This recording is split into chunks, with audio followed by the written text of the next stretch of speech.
diaporama et ça devrait être bon.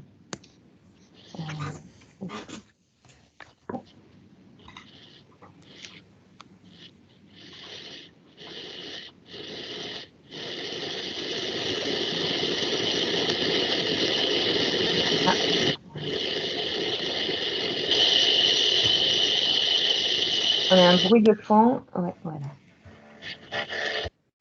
C'est parti. Bon, bah écoutez, bienvenue à toutes et à tous dans cette première série d'ateliers. Nous ouvrons la série d'ateliers à 14 h. Dans cet atelier, nous allons voir comment transition énergétique et transition numérique peuvent cohabiter dans une société où les transformations générées par ces deux phénomènes peuvent avoir des trajectoires divergentes, voire incompatibles. Dans ce monde hyperconnecté, dominé par les nouvelles technologies, le numérique a complètement bouleversé et reconfiguré notre société, notamment par la démultiplication des équipements numériques et également des usages que nous en faisons dans nos vies quotidiennes. Cette véritable hyperphagie d'équipements et d'usages numériques n'est pas sans conséquence sur les consommations énergétiques, aussi bien au niveau mondial que sur notre environnement ou encore sur notre santé ou nos modes de vie. À travers cet atelier, EDF propose quelques éléments d'éclairage sur les enjeux liés à des usages plus sobres du numérique, déclinés sous le prisme, vous allez le voir, de plusieurs disciplines scientifiques représentées par les intervenants, qui visent ainsi à montrer que ces deux transitions, numérique et énergétique, ne sont pas incompatibles, à condition de faire des choix réfléchis, tant sur le plan individuel que collectif. Voilà. Du coup, je propose de faire quelques présentations avant de démarrer. Donc, tout d'abord, je me présente. Je suis Muriel Biesiato. Je suis en charge d'innovation pour EDF en Occitanie et notamment partenaire du cluster Digital 113 qui organise cette journée aujourd'hui et dont nous les remercions. J'ai l'honneur d'animer cette table ronde et d'être accompagnée de mes collègues de EDF R&D, à savoir Telman Azarmad, ingénieur-chercheur au département EFES. Pour ceux qui ont participé ce matin à la table ronde, il intervenait sur la table ronde. Ils vous expliqueront chacun ce que veulent dire les acronymes de leur département qui, pour nous, peuvent sembler parfois un peu compliqués. Nous avons également Maxence Bobin, qui est ingénieur-chercheur au département TR2E. Mathieu Brugidou, expert sociologue au département ICAM. Étienne Malo, ingénieur au Design Lab au sein de EDF Pulse Explorer. Et enfin, nous avons la chance d'avoir à nos côtés, pour nous challenger et nous apporter son regard de philosophe des sciences, Fabrice Flippo, professeur de philosophie, épistémologue, historien des sciences et techniques au laboratoire du changement social et politique à l'Université Paris Diderot. Nous vous remercions, messieurs, d'être avec nous aujourd'hui et nous remercions également nos participants pour ce moment d'atelier. Avant de commencer, je vous propose quelques règles d'usage pour cet atelier. Première, je vous demande, sauf aux intervenants, hein, de couper vos micros pendant les interventions pour éviter, bien sûr, les bruits de fond. Si vous avez des questions, bien sûr, hein, on va les prendre. Utilisez la plateforme de chat. On les posera à la fin. On a un temps d'échange qui est prévu à la fin. Si par contre, vous souhaitez vraiment intervenir pendant la présentation, vous avez un outil pour lever la main virtuelle. Voilà. Et donc, voilà, je vous confirme que nous aurons un temps d'enrichissement du débat à la fin. Alors, je regarde où nous en sommes des participants. Et nous allons commencer, si cela vous va. OK, messieurs? Allez, Telman? Oui, bonjour à tous. Alors rebonjour hein, pour ceux qui étaient présents ce matin à la table ronde où j'ai eu l'honneur d'intervenir. Alors de mon côté, hein, Muriel nous a bien présenté. Hein, donc je suis Telman Azarmad. Je travaille à la R&D d'EDF, hein, donc au département EFES. EFES qui signifie économie, fonctionnement et études des systèmes énergétiques. Nous sommes situés à l'EDF Lab de Paris-Saclay. Alors pour rappeler très brièvement, hein, je dirais le contexte de nos activités dans notre département. Notre mission principale, hein, dit de manière très simplifiée, je dirais que c'est d'éclairer les différents métiers du groupe EDF en fournissant à la fois une vision systémique hein, sur l'impact des innovations dans le système énergétique aujourd'hui les énergies renouvelables, tout ce qui est autour du digital, hein, bien sûr. Et également, avoir vocation à imaginer les solutions de demain, les différents modèles d'activité et les réglementations qui sont associées au monde énergétique du futur. Donc voilà, nous avons près d'une centaine de chercheurs hein, aujourd'hui au département FS qui travaillent sur une grosse vingtaine de projets hein, autour de sujets tels que le paysage énergétique européen, les mécanismes de marché, l'évolution du système électrique en général. Et il se trouve que depuis le début de l'année, enfin la fin d'année dernière, on a instruit un nouveau projet autour de l'économie de la transition numérique que je pilote hein, pour ma part et qui a vocation à apporter une vision, je dirais, un petit peu ensemblière, un petit peu fédératrice des grands enjeux liés à la transition numérique dans le secteur de l'énergie, toujours sous le prisme de l'économie, hein, l'économie de l'innovation, l'économie industrielle, qui constitue un petit peu la légitimité de notre département. Hein. Et je dis ça en parallèle à ce que mes collègues diront par rapport à leur discipline d'expertise. Alors, dans le cadre de ce projet, si vous voulez, on a un volet autour du numérique responsable hein, qui a déjà été bien débattu ce matin et où le contexte, c'est que, bah, avec l'arrivée des nouvelles technologies hein, dans un monde qui, comme Muriel l'a dit, hein, qui est dominé par l'économie du smart à tout va, hein, 24 heures sur 24, 7 jours sur 7, l'économie de la vitesse, de l'ubiquité, l'économie de la donnée. En fait, la transition numérique, elle a conduit, je dirais, d'une part à l'augmentation de la performance, hein, de la productivité, jusqu'à un certain point en tout cas, des échanges. Elle a conduit cette transition à l'apparition de nouveaux métiers hein, sur la chaîne de valeur industrielle de l'énergie, également de nouveaux modèles d'affaires et de nouveaux acteurs. Mais d'autre part, et c'est là où la question du numérique responsable commence à se poser, cette transition numérique, elle a également conduit à une démultiplication sur le marché hein, et dans la société en général de beaucoup d'équipements numériques. Alors quand je parle d'équipements, hein, c'est tout ce qui est terminaux, tout ce qui est objets connectés en tout genre, tout ce qui est data center, hein, si vous voulez, pour stocker les données à une maille industrielle. Et derrière, en fait, c'est des multiplications d'équipements à une forme, je dirais, d'explosion des usages auprès de la société civile, des entreprises, des territoires. Et donc, en fait, pour résumer, hein, le postulat de base de ce volet autour du numérique responsable à EDF R&D, c'est que si le numérique semble apporter des gains économiques, il semble malgré tout, en contrepartie, avoir une forte propension à contribuer à ce que j'appellerais l'électro-intensité de notre économie aujourd'hui. Ce qui se passe, c'est que des publications récentes que vous connaissez sans doute, hein, alors je peux citer le Shift Project, on a eu l'ADEME ce matin hein, qui en parlait, mais également le collectif Green IT, le CNRS, voilà, beaucoup de chercheurs qui ont eu le mérite de réinterroger quelque part la durabilité de la trajectoire de croissance prise aujourd'hui par les consommations énergétiques et donc l'empreinte environnementale associée générée par les équipements numériques. L'objectif pour nous, hein, à travers ce projet, ça a été d'une part de réaliser un petit peu l'état de l'art hein, sur la question de la sobriété numérique, hein, afin d'analyser d'un point de vue scientifique tous les discours qui se penchent sur ce sujet-là, qui peuvent parfois sembler alarmistes, hein, même à court terme par rapport aux trajectoires prises par les consommations énergétiques et environnementales du numérique. Et de mettre en regard ces discours, ces chiffres par rapport à nous, notre connaissance dans le par rapport au numérique et à ses impacts dans l'économie. Et une fois ce travail réalisé, hein, donc on s'est intéressé en tant que chercheur à certains cas d'usage hein, qui sont, on va dire, de la vie courante, hein, qui sont intelligibles de tous, tels que par exemple l'envoi de messages électroniques, tels que le visionnage de vidéos, pour comparer, si vous voulez, l'impact qualitatif, hein, en s'appuyant sur des ordres de grandeur, bien sûr, hein, des ordres de grandeur chiffrés, de stratégies de sobriété numérique qui pourraient être appliquées à ces cas d'usage sur ce que j'appelle le parcours de vie d'un octet de données. C'est-à-dire que quand on retrace un petit peu le parcours d'un octet de données dans le cas d'usage qui correspond à l'envoi d'un message électronique, on voit que le message électronique il va passer par un certain nombre d'infrastructures hardware, hein, des équipements. Ça peut être le téléphone, ça peut être l'ordinateur portable, ça peut être la tablette. Il va ensuite transiter par des réseaux de communication, la 4G, la Wi-Fi, les réseaux filaires, et ensuite par des infrastructures applicatives. Donc ça peut être le client email, ça peut être le SMS, ça peut être le logiciel de messagerie instantanée. Et en fait, on s'aperçoit qu'il y a une foule de débouchés hein, pour ce cas d'usage envoi de messages électroniques qui mènent à des empreintes énergétiques et environnementales qui sont différentes. Et ce qu'on essaye de faire, hein, nous, à la recherche et développement cette année, c'est de comparer un petit peu ces empreintes-là et alors non pas pour, je dirais, porter des jugements de valeur, mais en tout cas sensibiliser un petit peu plus nos employés, hein, nos agents EDF, à des bonnes pratiques hein, qui pourraient à terme être dupliquées, être répliquées hein, à grande échelle, et même voilà, accompagner derrière le groupe EDF dans la véritable définition d'une posture sur ce qui pourrait être une politique de numérique responsable dans notre groupe.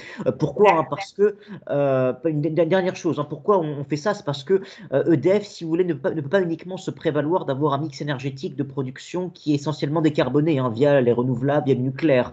Derrière, il faut prendre en compte tout ce qui est consommation issue des équipements et des technologies numériques que nous utilisons en interne dans nos processus, et derrière qu'on va pouvoir soit vendre, soit en tout cas mettre en œuvre auprès de tous nos clients, qu'ils soient encore une fois collectivités, entreprises et particuliers. Voilà, et donc pour cela, mes collègues ont fait plusieurs travaux qui vont vous présenter maintenant. Voilà. D'accord. Bon, écoute, tu as bien présenté les choses.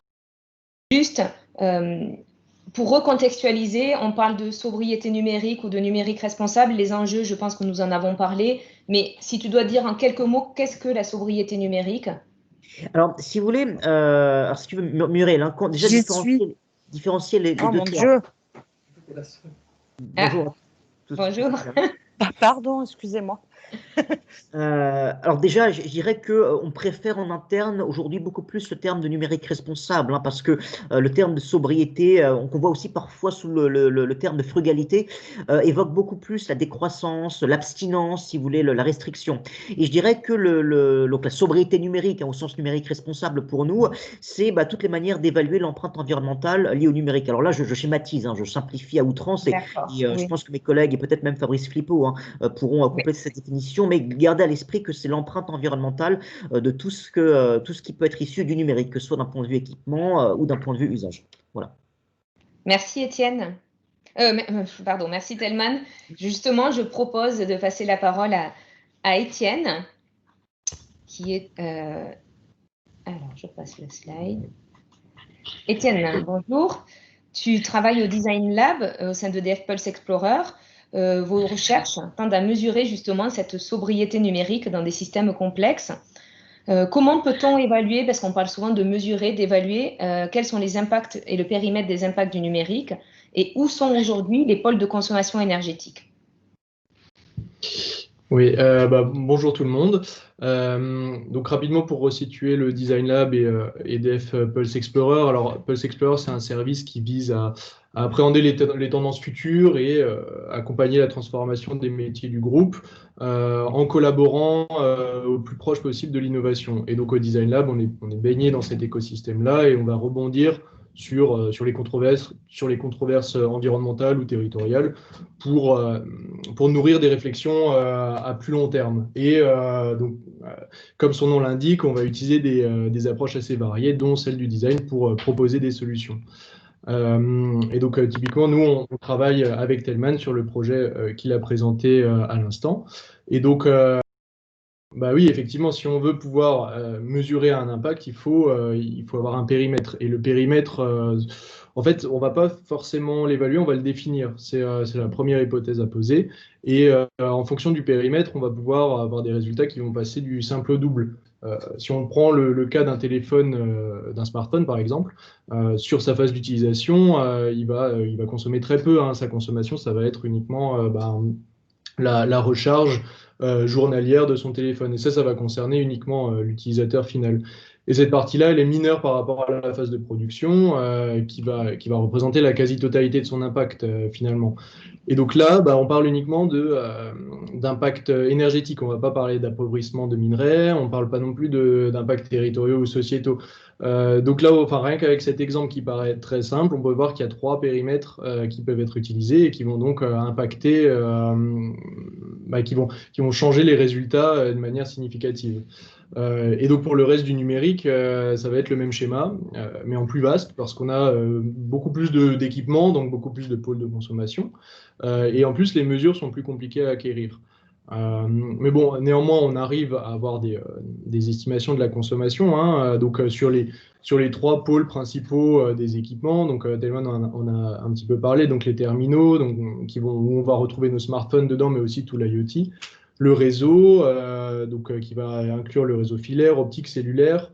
D'ailleurs, le réseau cellulaire qui va peut-être ou peut-être pas accueillir une nouvelle technologie bientôt, et les data centers. Et donc, on arrive à avoir des estimations assez globales de la consommation de chacun de ces pôles.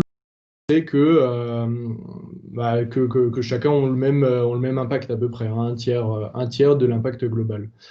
Et ces chiffres-là, on les a avec une méthode donc descendante où on va se placer à l'entrée du câble électrique et on va regarder combien d'électricité passe, on va mesurer la quantité consommée.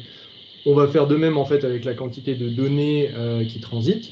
Et donc il y a des études dans la littérature qui nous donnent des estimations de la consommation d'1 gigaoctet de données.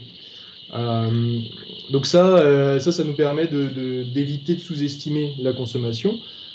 Par contre, vous êtes d'accord que ces estimations-là vont être complètement décorrélées des usages.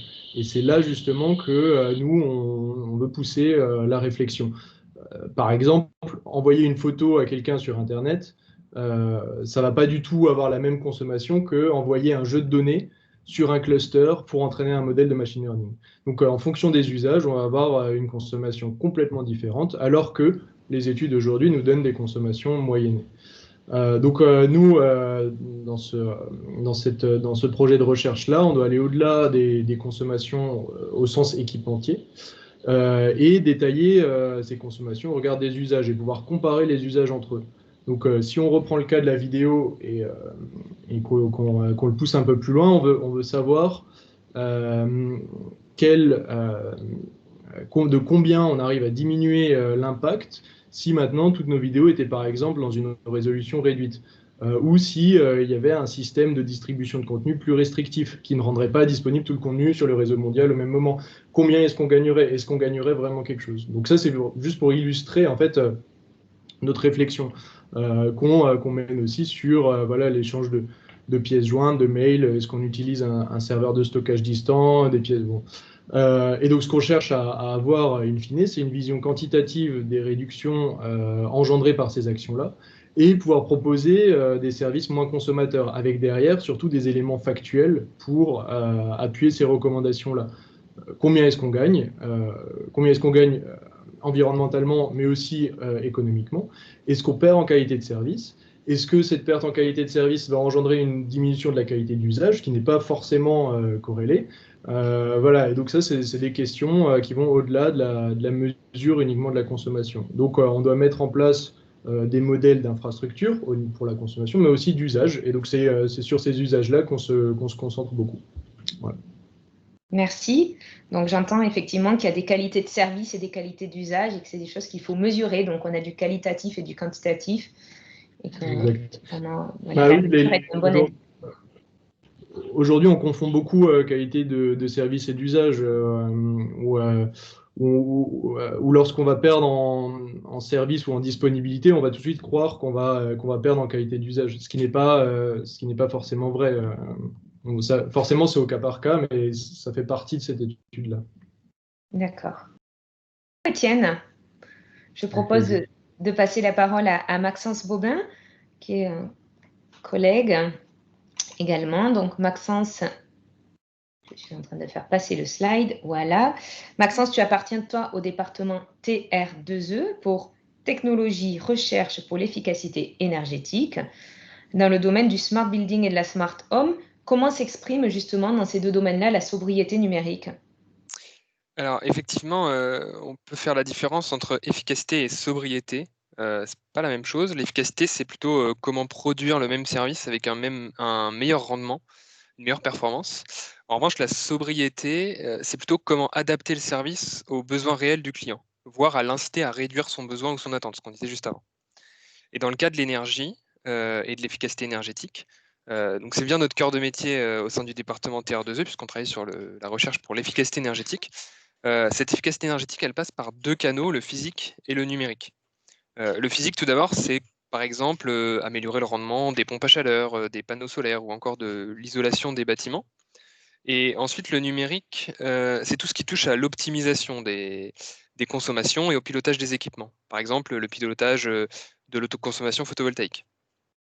Et les travaux qu'on mène à la R&D, ils tiennent également compte des notions de sobriété numérique, qui vise à limiter l'utilisation des données au juste nécessaire. Et du coup, je vais donner un petit peu quelques exemples de travaux en cours au sein de la R&D de notre département. Donc ça va être sur les slides suivants. Si tu peux passer, s'il te plaît. Voilà, donc le premier point, c'est qu'il faut rendre les équipements interopérables et proposer un maximum de services sur une plateforme unique pour limiter les consommations. Donc on a des premiers travaux autour de la Smart Home qui propose une application unique au service de la Smart Home, donc pour pouvoir suivre et piloter ces équipements de manière centralisée, partager les données entre les différents services à l'utilisateur, et puis aussi pouvoir sensibiliser l'utilisateur sur son empreinte carbone au travers de calculettes CO2, etc. Et du côté Smart Building, on travaille sur ce qu'on appelle le Building Operating System, donc le BOSS. C'est une plateforme centralisée, un peu le même style que dans la Smart Home, une plateforme centralisée, donc qui permet de réduire le nombre de connexions entre les services et qui permet de partager les données facilement et de se connecter simplement à cette plateforme centralisée via des API. Le deuxième point, ça va être le pilotage des équipements pour optimiser. Ça, c'est le slide suivant. Et donc, pour optimiser la gestion de l'énergie, justement. Dans la partie Smart Home, on a développé un algorithme qui s'appelle le Smart EMS, donc Home Energy Management System, qui permet de piloter intelligemment les équipements de la maison et d'optimiser les consommations énergétiques tout en garantissant le confort de l'occupant. Et on a l'équivalent dans la partie tertiaire qui s'appelle le Smart BEMS, donc Building Energy Management System. Et c'est le même fonctionnement, ça prend en compte différents équipements, puisque les équipements du bâtiment ne sont pas les mêmes que ceux de la maison. Mais c'est le même principe, c'est un pilotage intelligent des équipements, une optimisation des coûts d'exploitation, pour le coup, et puis une optimisation des consommations énergétiques et une garantie du confort pour les occupants. Et enfin, le dernier point qu'on traite au sein de la R&D, c'est le traitement local des données, pour deux points importants, limiter et minimiser l'impact énergétique, lié à tout ce qui est transfert de données dans le cloud, traitement de grands volumes de données, et puis préserver au mieux la vie privée des utilisateurs. Donc le traitement local des données, c'est ce qu'on appelle le edge computing ou l'IA, le edge computing, et on l'associe avec de l'IA, donc de l'intelligence artificielle. Et au lieu d'envoyer toutes les données brutes sur le cloud, on va pré-traiter les données en local et réduire l'utilisation du réseau. Et puis l'intelligence artificielle en local, ça permet aussi d'optimiser pour faire des calculs, pour faire des calculs en local et ne pas faire des gros volumes de calculs sur le cloud. Et puis le respect de la vie privée, si on n'envoie pas des données brutes, mais des données agrégées et anonymisées directement dans le cloud, ça permet de respecter la vie privée et de ne pas stocker tout un tas de données qui sont liées à l'utilisateur. Voilà, donc ça c'est l'ensemble des travaux qu'on est en train de mener au sein du département TR2E. D'accord, donc j'entends aussi des mots comme stocker en local, essayer de diminuer aussi le nombre de données. Du coup, j'ai envie de savoir, pour toi, le numérique, c'est du coup une opportunité ou un frein à la transition énergétique et sociétale? Alors, si rien change et qu'on continue à utiliser le numérique comme on le fait aujourd'hui, c'est-à-dire, on en parlait tout à l'heure, la vidéo à la demande, les réseaux sociaux, etc., les consommations énergétiques vont continuer à grimper et la transition énergétique et sociétale, elle ira dans le sens de l'hyperphagie, comme tu disais au début, et de la surconsommation.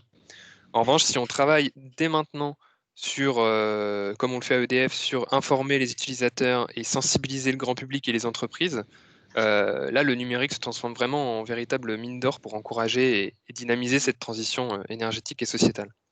Et on le voit, hein, la sensibilisation, elle a déjà commencé.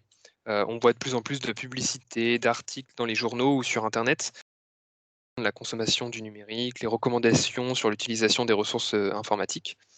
Mais je pense qu'il faut quand même aller encore plus loin et proposer des outils numériques qui sont pensés tout d'abord pour être peu énergivores, qui sont ensuite pensés pour favoriser l'utilisation d'énergie décarbonée, et enfin pour encourager les bonnes pratiques pour réduire les consommations énergétiques. Et ça, c'est ce que fait Étienne, ce que fait Telman dans leur projet.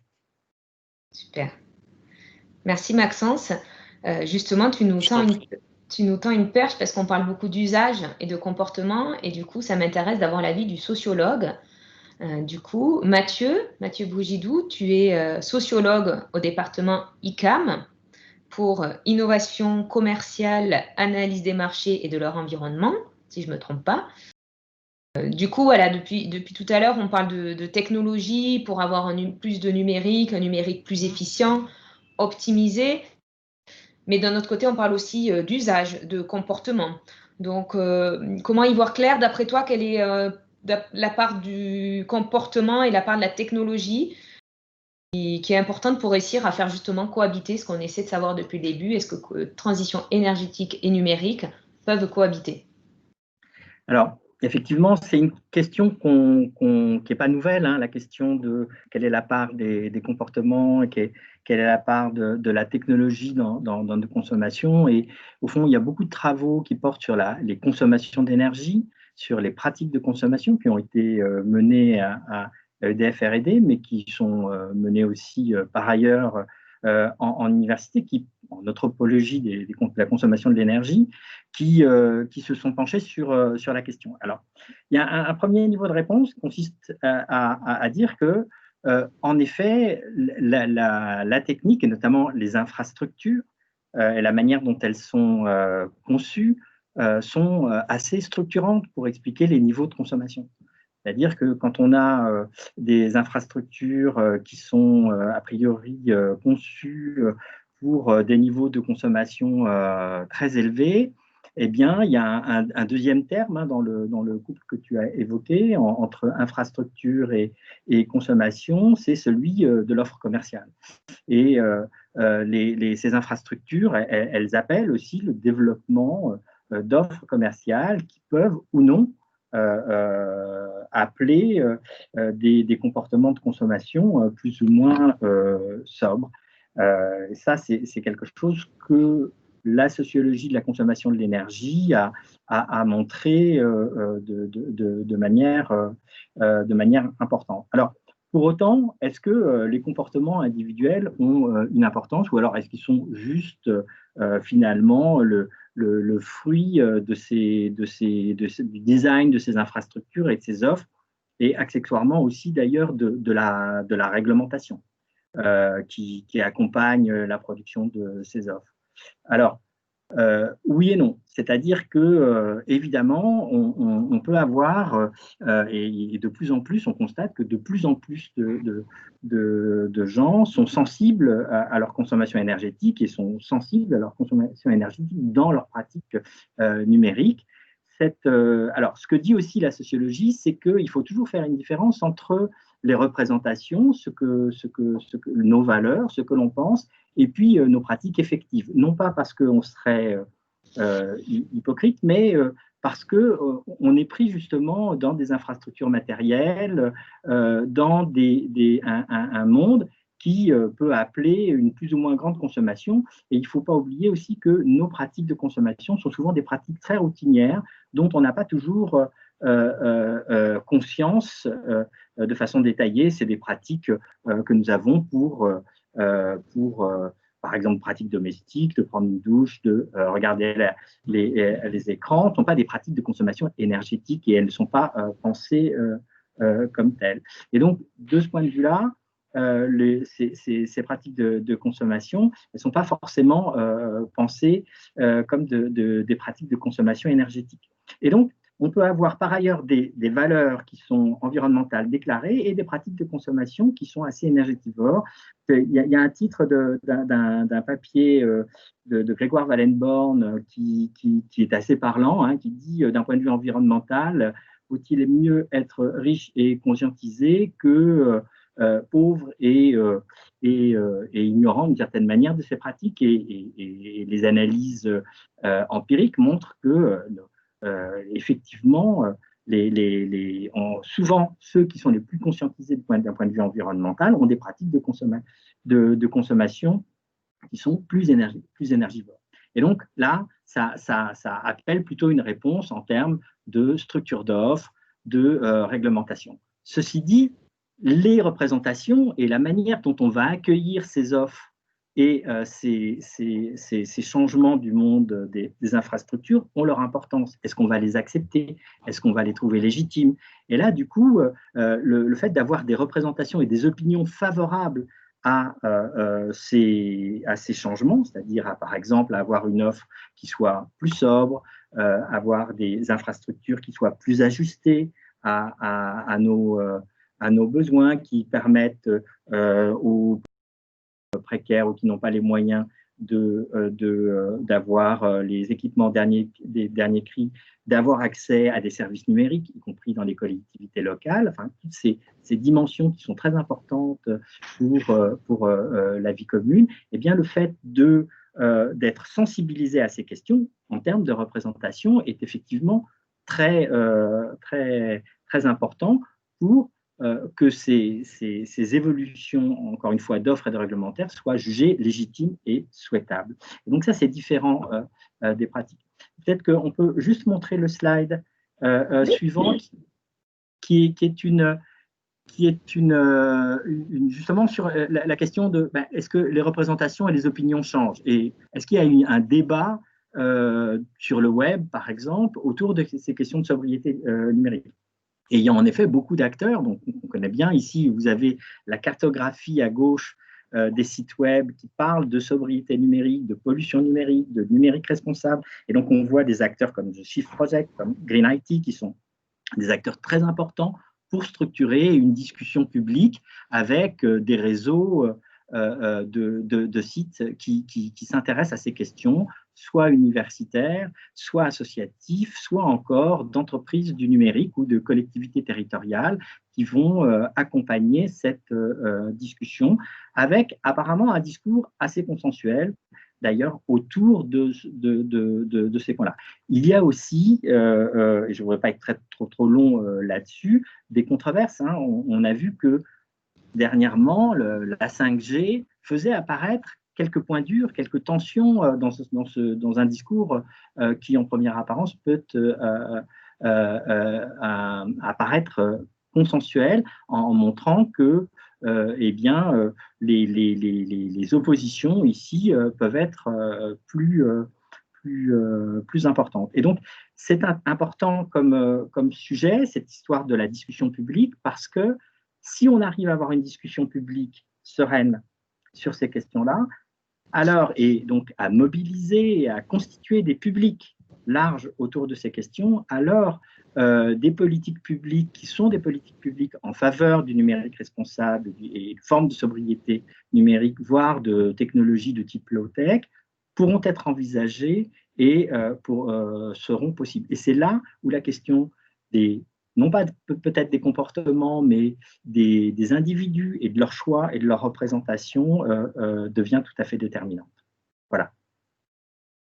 Merci Mathieu. Ça me semble assez complet et intéressant. Je vous propose qu'on reste un petit peu aussi dans cette dynamique et d'introduire donc notre invité, Fabrice Flippo. Bonjour. Alors, bonjour.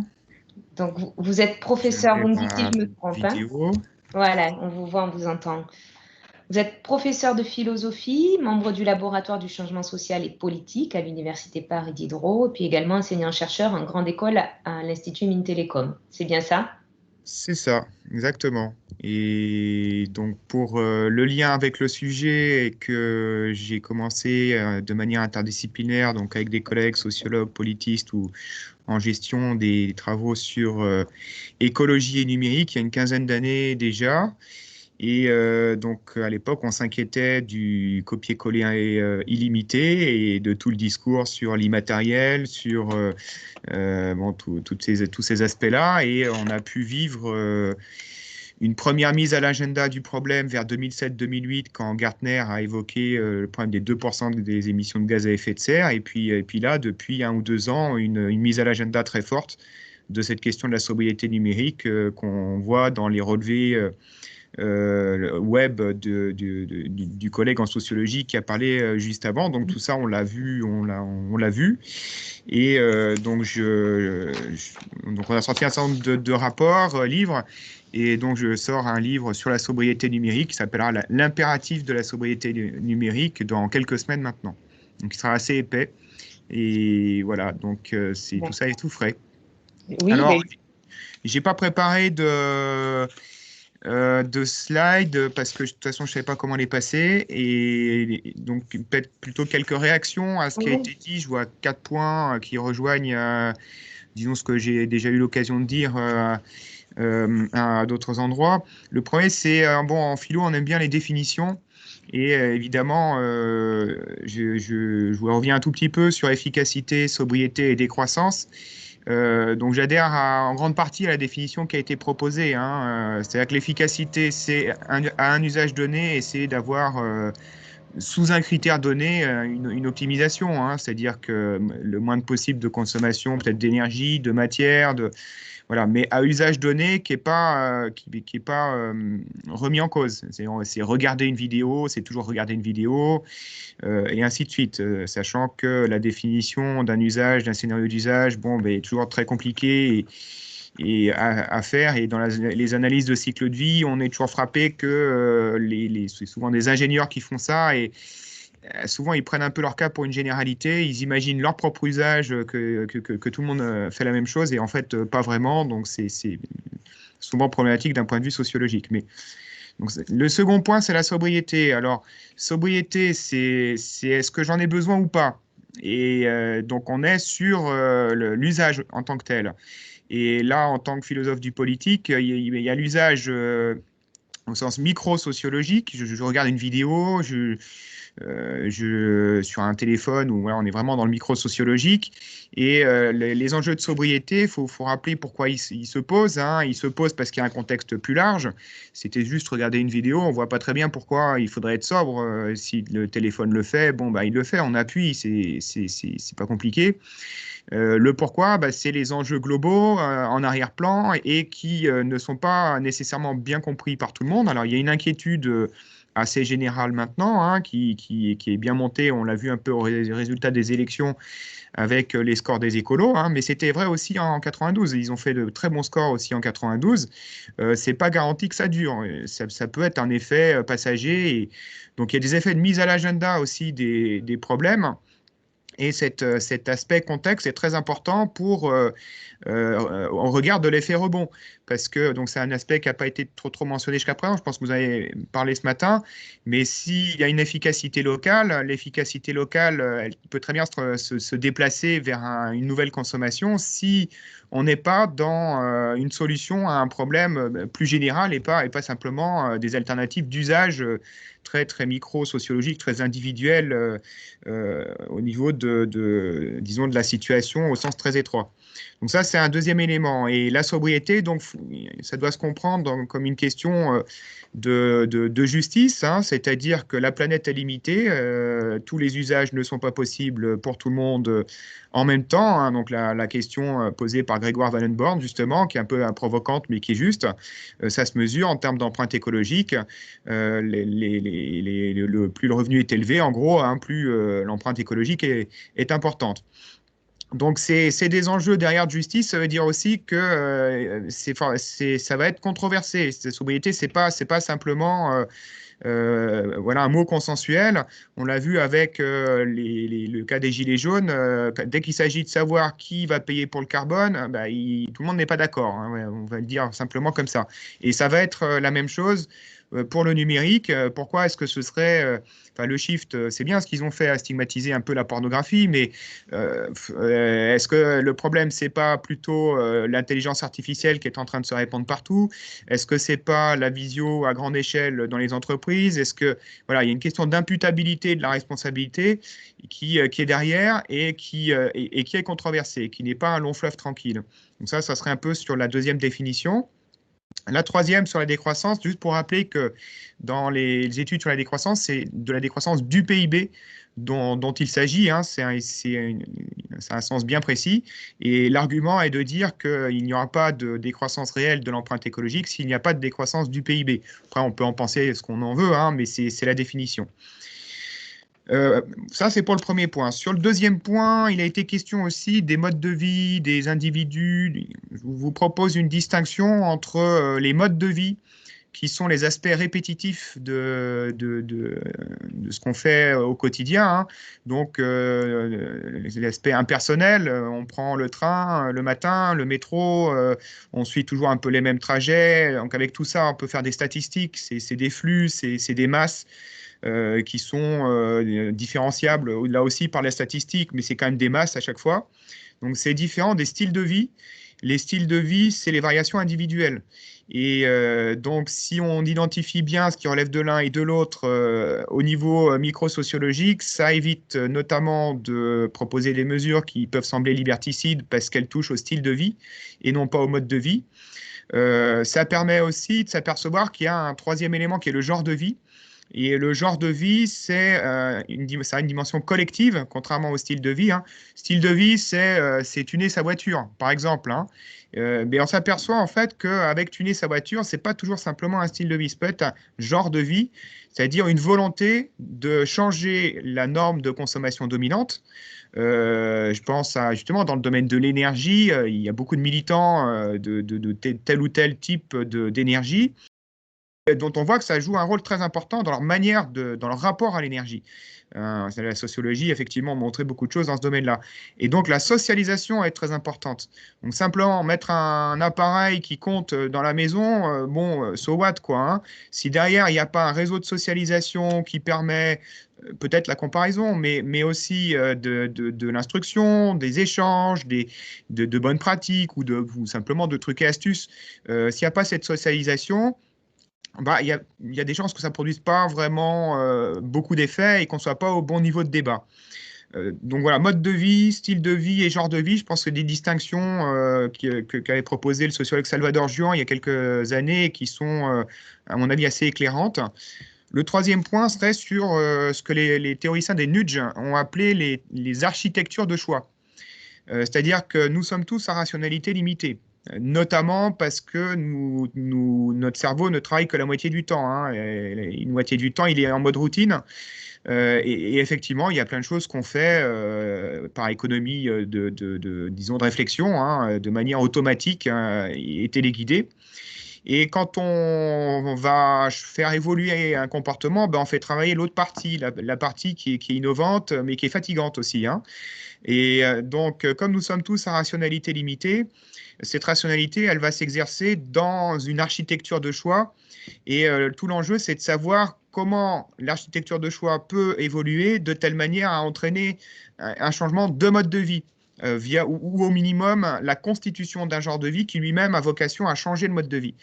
Donc, exemple, juste pour bien montrer, exemple au niveau de, je sais pas, de l'agriculture pour sortir du domaine de l'énergie, mais changement des architectures de choix, les réseaux courts. C'est-à-dire apporter dans une structure de choix qui est possible et pas trop compliqué, des certain nombre de produits qui sont plutôt biologiques pour aller au plus simple, à proximité de quelqu'un qui peut les acheter, d'une population plutôt urbaine qui peut les acheter, qui doit être sensibilisée de manière prioritaire aux enjeux de l'agriculture et ainsi de suite. Donc, on a changé l'architecture de choix à ce moment-là. Là encore, pour tout ce qui est économie d'énergie, et si dans l'architecture de choix, on n'intègre pas aussi la question des enjeux globaux, le pourquoi la réduction de la consommation d'énergie est nécessaire, ça ne va pas forcément faire sens parce que un message noyé dans, on évoquait la publicité, dans la publicité qui s'en fout pour aller vite, ça peut poser un problème. Donc ça m'amène un peu à mon dernier point, qui est, alors évidemment, on est à EDF, donc l'électricité est décarbonée. Néanmoins, il est difficile de comprendre pourquoi il faut économiser l'énergie si l'énergie est décarbonée, donc tout va bien. Il y a un moment, il faut aussi dire que non, tout ne va pas bien avec le nucléaire, et il n'y a pas que les déchets, il y a combien ça coûte, que tout ne va pas bien non plus avec les renouvelables, on ne peut pas en mettre partout, etc., etc. Et donc, avoir un discours global sur l'énergie, en montrant qu'il n'y a pas d'énergie gratuite, illimitée, et qui ne pose pas de problème, et sans occulter les difficultés spécifiques du nucléaire. Voilà, je ne sais pas si je suis dans les temps, mais c'était les 4 points, pardon. Oui, vous êtes dans les temps. Merci. Merci pour ces 4 points qui éclairent, effectivement. Mode de vie, genre de vie, style de vie, architecture de choix et les définitions. Moi, j'avais une question peut-être un peu plus terre à terre, un peu plus simple, mais avec votre casquette de professeur, je pense que vous côtoyez aussi les jeunes générations. On dit beaucoup qu'elles sont sensibles, mais qu'à la fois, ce sont elles les grandes consommatrices parfois de numérique, quand on parle d'usage, de vidéos, de choses comme ça. Comment vous les sentez, vous qui les côtoyez, comment elles abordent ce sujet ? On revient sur... Alors du côté, ouais, je dirais que oui, enfin, la sensibilité des étudiants a nettement augmenté à la question écologique, ça c'est très net. Ils sont en demande de programmes spécifiques, enfin, ils ont des revendications d'être formés au sujet. Pas bien, ils ont une inquiétude, mais pas beaucoup de faits derrière. Après, est-ce qu'ils sont gros consommateurs? Pas sûr, hein. Et d'ailleurs, depuis longtemps, il y a toujours une minorité qui assez hostile pour tout un tas de raisons, même dans une école de numérique, à abuser user et abuser de tous ces dispositifs. On peut être informaticien et être assez critique devant la gabegie informatique, hein. C'est des choses qui sont compatibles. Mais maintenant, quand on regarde d'un point de vue statistique, il n'est pas si net que ça que les jeunes générations soient plus sensibles. Alors, c'est plus au programme des écoles et ainsi de suite. Mais bon, ils ne sont pas non plus en capacité de décider et ils sont la cible privilégiée de la publicité. C'est pas si net, hein. Le changement, il est aussi dans la société en général et les jeunes sont un peu le reflet aussi parfois de ce qui se passe dans leur quotidien. Moi, je dirais qu'ils sont peut-être moins sensibles. Enfin, la tranche la plus sensible, c'est la tranche 25-45 ans plutôt, hein. En tout cas, c'est ce que montrent les études et je suis assez prêt à le croire en voyant les demandes des jeunes. Ok, merci pour cet éclairage. Je vous propose dans les quelques minutes qui nous restent, un peu moins de 10 minutes, de prendre les questions des participants. Nous sommes une cinquantaine connectés, donc peut-être en profiter. Il y en avait une écrite et puis peut-être n'hésitez pas, certaines personnes, à allumer votre micro maintenant pour poser des questions. Première question qui était écrite, c'était, il y a une personne, est-ce qu'il n'y a pas contradiction entre les notions de smart home et de sobriété numérique? Alors peut-être, est-ce qu'un de vous veut prendre la parole pour... Je pense que c'était plutôt adressé à ce que je disais sur la partie smart home, donc je vais répondre et puis vous pourrez Attends, compléter si vous voulez. j'ai mis le truc de... Ah, il y a un micro qui n'est pas coupé en revanche. Alors, on pourrait penser à première vue qu'il y a une contradiction entre smart home, c'est-à-dire blindé de capteurs, une maison et d'actionneurs, et sobriété numérique. En revanche, quand on voit les apports et les bénéfices que peuvent apporter tous ces capteurs et ces actionneurs au sein d'une maison, sur les consommations, sur l'autoconsommation photovoltaïque, j'en parlais tout à l'heure, sur l'optimisation du chauffage et d'autres, on se rend compte qu'il n'y a pas vraiment de contradiction et que la smart home, en fait, c'est un outil pour aller vers la sobriété numérique et le numérique responsable. Je ne sais pas si Telman, tu veux rajouter peut-être, ou Étienne, ou Mathieu, ou Fabrice. Oh, bah oui, parce que moi, je ne suis pas d'accord, donc comme ça, on va avoir 200 de cloches. Je dirais, on peut comprendre en étant, disons, dans une perspective un peu plus large que beaucoup de gens aient l'impression que c'est contradictoire. Tout simplement parce que, disons, la politique générale, la tendance générale de réduction de la consommation d'énergie, elle est quand même pas très, très marquée. Par contre, la tendance générale de numérisation de tout ce qui peut l'être, elle est bien, bien marquée. Donc, on peut penser que l'objectif premier, c'est surtout de faire manger du numérique et peut-être plus secondairement, éventuellement, de faire gagner peut-être un peu d'énergie. Et là, dernièrement, j'ai regardé dans le détail le Green New Deal européen, les scénarios et tout. Moi, il me semble qu'ils ont bien garanti les marchés du numérique, mais par contre, les réductions de gaz à effet de serre, pour moi, elles ne sont pas garanties. Et je pense que cette idée de, oui, on s'assure des débouchés du numérique, mais sur les économies d'énergie, c'est un discours un peu mou qui fait vite marche arrière dès que ça remet en cause des intérêts économiques installés, fait que pour le citoyen a toutes les raisons d'être méfiant. Et d'autant plus que les gains très importants peuvent être obtenus par d'autres moyens que la smart home et qu'il n'y a pas de raison de présenter cette solution-là comme étant la solution à mettre en avant en premier. Et par contre, c'est mis en avant en premier. Pourquoi? Parce qu'il y a des gros acteurs qui ont les moyens de faire valoir cette solution et tout un tas de petits acteurs qui ont des fabricants de maisons ou d'isolation écolo et tout, bah, ils vont passer derrière alors qu'ils feraient 50% de consommation en moins d'un coup sans électronique. Merci. Merci pour ces précisions et cet avis. Étienne, tu voulais? Ouais, pour compléter, parce que bon, c'est dommage de tuer la smart home comme ça.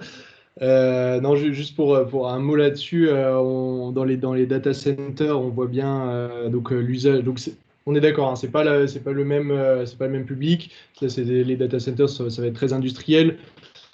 Mais c'est quand même grâce à un monitoring avec une granularité très précise, plus des outils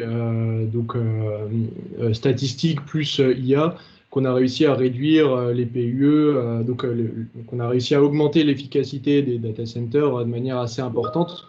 Donc là, c'est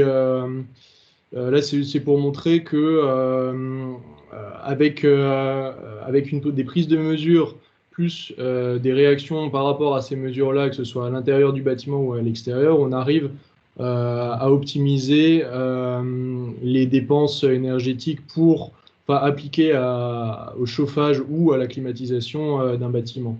Ce qui est donc sur le plan technique, c'est quand même un point positif pour la smart home. Après, effectivement, on a tout un autre, pas mal d'autres controverses autour. Mais voilà, sur le plan technique, il a été plutôt bien éprouvé dans des conditions industrielles. Ok. Merci Étienne. Peut-être il y avait une personne qui avait pris la parole avec un micro et qui après l'a coupé. Il y a des questions qui arrivent. Un exemple de smart home versus sobriété, installer des capteurs dans tous les sens et laisser l'utilisateur programmer sa température. Ne fera rien gagner. Par contre, positionner le thermostat manuel sur 19 sera sobre manuellement. Donc ça, c'est Cédric. On nous demande si on a des études quantifiées qui montrent les gains apportés par l'installation de capteurs dans une smart home et qu'est-ce que ça coûte de fabriquer ces capteurs. Est-ce qu'on a une analyse de ces capteurs? Une analyse du cycle de vie peut-être Alors non, c'est des travaux qu'on va lancer là l'année prochaine. Alors dans un premier temps dans le tertiaire avec le Building Operating System pour justement valider et vérifier que l'installation d'un système centralisé permet de réduire les consommations globales. Pour l'instant, on n'a pas d'études quantifiées, mais c'est dans les tuyaux, comme on dit. C'est des aspects qui nous semblent importants de vérifier.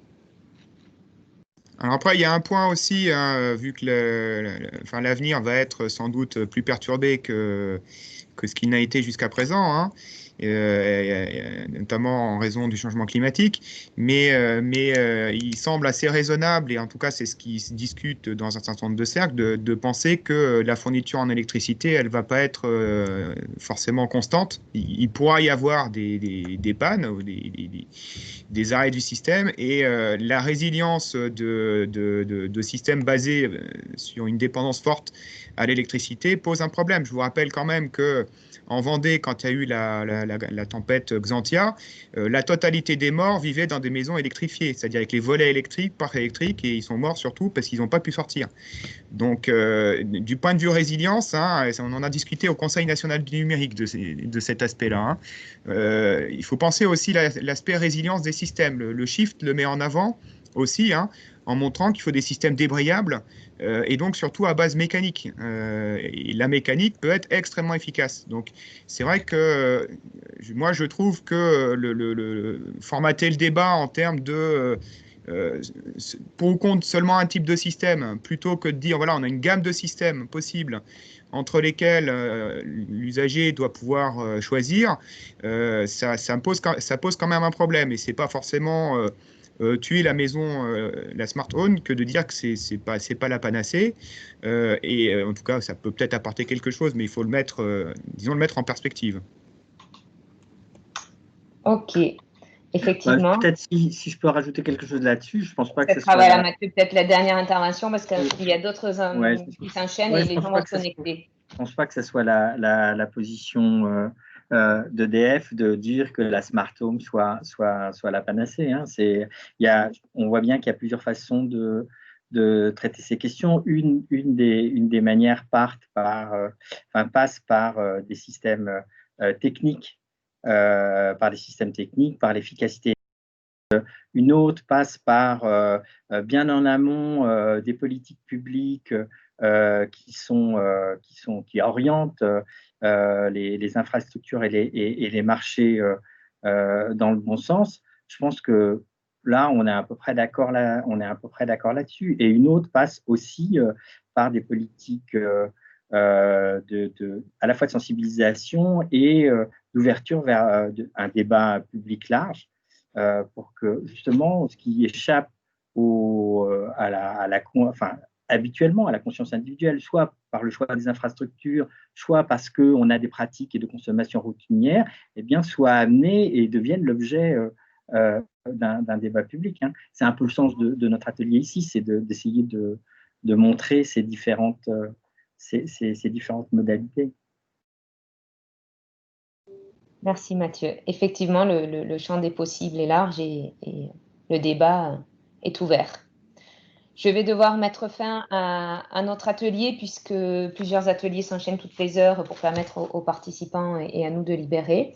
Je tenais à remercier d'une part les participants et surtout nos intervenants, surtout Fabrice Flippo et mes collègues de la R&D. Et voilà, je pense que Digital 113 fera des comptes rendus de cet atelier en ligne. Donc voilà, et puis n'hésitez pas à nous contacter via LinkedIn ou par Digital 113 si vous avez des questions pour la suite. Merci. Merci à tous. Merci, au revoir. Merci beaucoup, au revoir. Au revoir. Merci beaucoup.